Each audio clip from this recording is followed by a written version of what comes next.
afternoon. Still good morning, approaching good afternoon.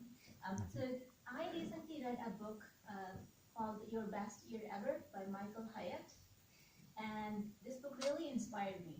It goes through like 5 steps of how to achieve your goals. The first step it talks about is how to get rid of your limiting beliefs that are holding us back. And I was so intrigued by this subject of beliefs that I did some research, which I'm going to share with you. That's what my speech is about. Let's start with the question, what is a belief? What is it? Right?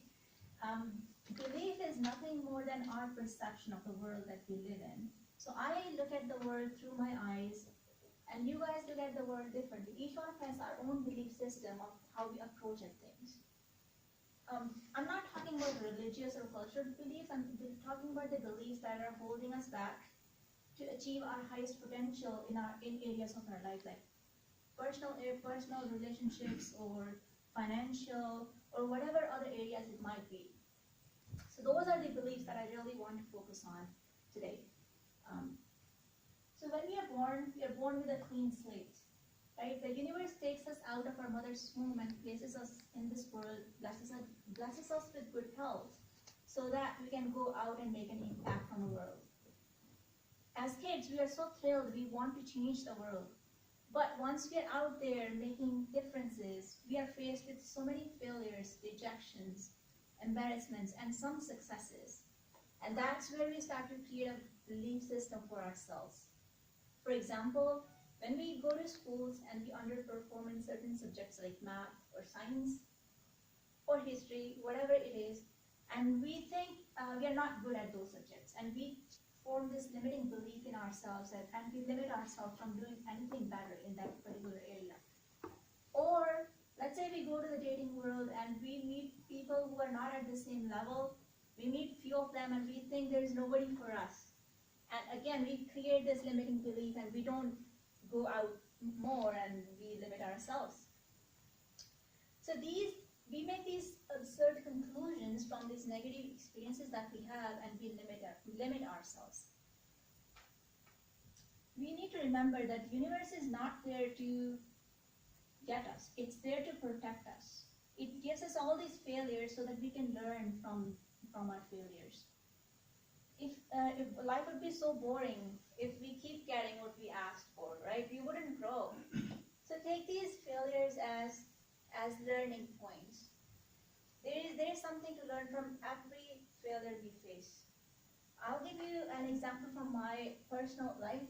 A couple years ago, I had a very negative experience myself, which almost broke me down, and I was emotionally devastated.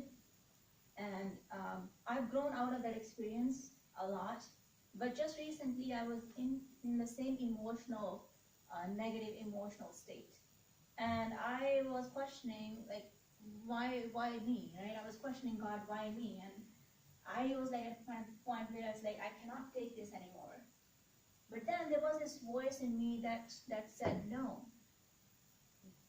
Don't blame anybody. Universe is not doing any harm to you. It understands what you're looking for and you will get it. But you just have to keep working on yourself. Make yourself a better human being. And gain those skills that you need to gain. And eventually you will get whatever you're looking for. So this voice is in all of you. But we don't listen to this positive voice all the time. So this belief system is so important to us because it shapes our reality. So that's why it needs to be flexible enough so that when we see these limiting beliefs in our system, we need to be conscious and flush these out of our system so that we can be a better person. With that, I would like to share one small exercise with you, which will be beneficial to all of us. So this is the end of the year, almost. And I'm sure you're writing New Year resolutions. There's one thing we could also do, which is just go deep inside of you and see what limiting beliefs you have. Each one of us has, right? Just go inside and see what those are. And those are just our opinions, and it's easy to disrupt them, but we have to be we have to be conscious to identify them first. So go inside of you and see what those are and replace those limiting beliefs with liberating truths so that you can reach your highest potential. And I also highly recommend that if you have a chance, read this book. It's called Your Best Year Ever by Michael Hyatt.